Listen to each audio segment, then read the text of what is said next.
করেছিলেন তার সঙ্গে বৈঠক ব্রাত্য বসুর সঙ্গে একই গাড়িতে এলেন দেখলাম, কি হলো? আপনার দুঃখ মিটল কি? আপনি সেখানে গাড়ি গেছেন? এইসবের কোনো আলাদা আমি বারবার যেটা বলে এসেছি, আমি তৃণমূল কংগ্রেসে ছিলাম, আছি এবং থাকবো। আমার নেত্রী মমতা বন্দ্যোপাধ্যায়, আমার নেতা অভিষেক বন্দ্যোপাধ্যায়, মানে এটা একটা তৃণমূলের একটা পরিবারে আমি বারবার বলে এসেছি, আমার পদ থাক না থাক, আমি কর্মী সমর্থক হয়েও আমি তৃণমূলেই থাকবো। আমি আমাদের দলের বিশিষ্ট নেতা, মন্ত্রী এবং ব্যক্তিগতভাবে বন্ধু ব্রাত্য বসু, ওনার সঙ্গে এসেছিলাম। আমাদের দলের আর এক নেতা ডেরেক ওব্রায়ানের কাছে কিছু কথা হয়েছে, সে বিষয়ে আমি বাইরে কোনো মন্তব্য করতে চাই না। এটুকু বলছি, যেটা বলে আসছিলাম সেটাই, অর্থাৎ তৃণমূলে ছিলাম, তৃণমূলে আছি এবং আমি তৃণমূলেই থাকবো।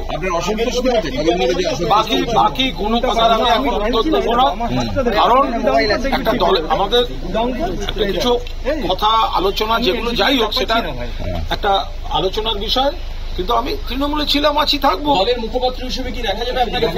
আমি এই বিষয়গুলো তো সব আগে উত্তর দেওয়া হয়েছে, ফলে আমি বলছি আমি দলে ছিলাম, আছি, থাকবো। আর একটু সময় দিন না, সব দেখা যে অসন্তোষ আপনার ছিল, খারাপ লাগা ছিল, সেটি কি মিটলো এখন আজকে বৈঠকের পরে? এইভাবে তো দুম করে হ্যাঁ না এগুলো না, আমি এইটুকু বলছি যে আমি তৃণমূল কংগ্রেস পরিবারের একজন গর্বিত সদস্য এবং আমার মনে হয় আমার দলও আস্থা রেখে, স্নেহ রেখে আমাকে দলের সঙ্গে থাকার অধিকার।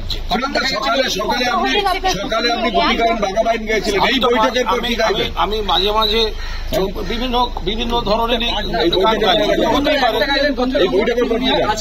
আগে গান ছিল, একটা ইয়ে ছিল, এক একটা গান এক এক সময় আনন্দ আকাশে বাতাসে, শাখে শাখে পাখি ডাকে, কত শোভা চারিপাশে। সত্যজিৎ তৃণমূল বুঝলো না,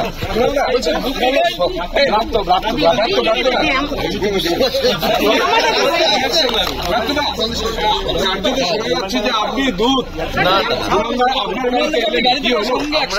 তৃণমূলের লোক, আরেকজন তৃণমূলের লোকের বাড়ি নির্বাচন নিয়ে কথা বলতে, এখানে এটার মধ্যে অস্বাভাবিক কথা নেই। আর কি কথা হলো সেটা আমি মিডিয়ায় বলবো না, আমাদের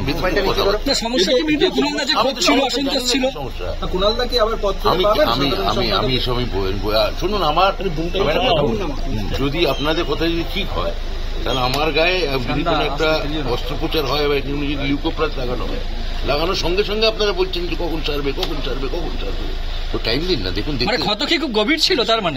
কিন্তু যিনি সই করে সাধারণ সম্পাদক পদ থেকে সরালেন, তার বাড়িতে বৈঠক, এটা তো অস্বাভাবিক। আমি বলতে পারবো না, আমায় ডাকা হয়েছে, আমি এসেছি। হ্যাঁ, আমি বলতে পারবো না। কুণালদার অসন্তোষ মিটেছে? আপনি যে নিয়ে এলেন গাড়ি করে, আমার পাশে কুণাল ঘোষ দাঁড়িয়ে আছে। আমি তো আমার দলের স্পোকসপারসন। কিছু বিষয় ছিল, সেগুলো আমরা কিছু আলোচনা হয়েছে। আমি দলের, আমি আবার বারবার বলেছি, এসব পদ এসব নিয়ে এগুলো সব গৌণ। মূল কথা হচ্ছে আস্থা, ভালোবাসা, সম্পর্ক, এগুলো হচ্ছে মূল জায়গা। আমি নেত্রী মমতা বন্দ্যোপাধ্যায়, সেনাপতি অভিষেক বন্দ্যোপাধ্যায়, আমি তৃণমূল পরিবারের একজন কর্মী সদস্য ছিলাম, আছি, থাকবো। বাকিটা সময়ের সঙ্গে দেখতে থাকুন। মমতা বন্দ্যোপাধ্যায়ের নেতৃত্বে, অভিষেক বন্দ্যোপাধ্যায় সেনাপতিত্বে তৃণমূল একটি ঐক্যবদ্ধ পরিবার। এই নির্বাচনে আমরা দারুণ রেজাল্ট করব, তার রণকৌশল ঠিক করতে আমরা এখানে এসেছি। তাহলে কুণাল ঘোষকে সরিয়ে দেওয়া হলো কেন? এইসব তো আমি তো কোনো চিঠি পাইনি। ও তো কোনো চিঠি পাইনি, আমি জানি। চিঠি পাইনি? চিঠি পাইনি। আমার মনে হয় যে আপনারা তো মিটিং চলাকালীন বাইরে অপেক্ষা করলেন। আমার কাছে খবর আছে ঠিক 1:35 ডেরেক ওব্রায়ান এখান থেকে বেরোবে। সন্দেশখালীর একটা ভিডিও ভাইরাল হয়েছে, শুভেন্দু অধিকারী পুরোটা সাজিয়েছিলেন বিকেল 5টায়। আমার না, এটা আমাদের কাছে, আমি সেটা জানি না। কারণ আমার কাছে বিকেল 5টায় আমাদের নেতা অভিষেক বন্দ্যোপাধ্যায় ইনি আজকে প্রেস কনফারেন্স করবেন, তার আগে আমাদের এই জেনে এখন এই মুহূর্তে এটা বলা সমীচীন নয়। আমাদের উপর একটা নিষেধাজ্ঞা, আমরা হয়তো কেউ থাকবো। ব্রাত্যদা, রাজ্যপাল কি পালিয়ে গেলেন? অভিষেক বলতে পারবো।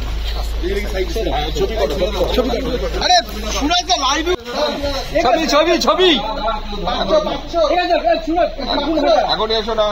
দাঁড়ান,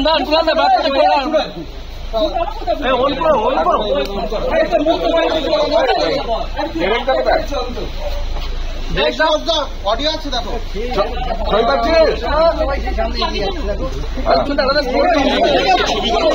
আরে আমি এ করছি না ও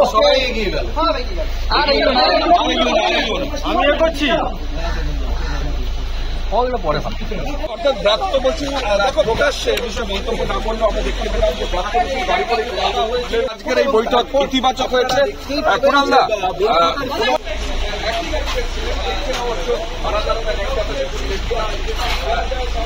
আমরা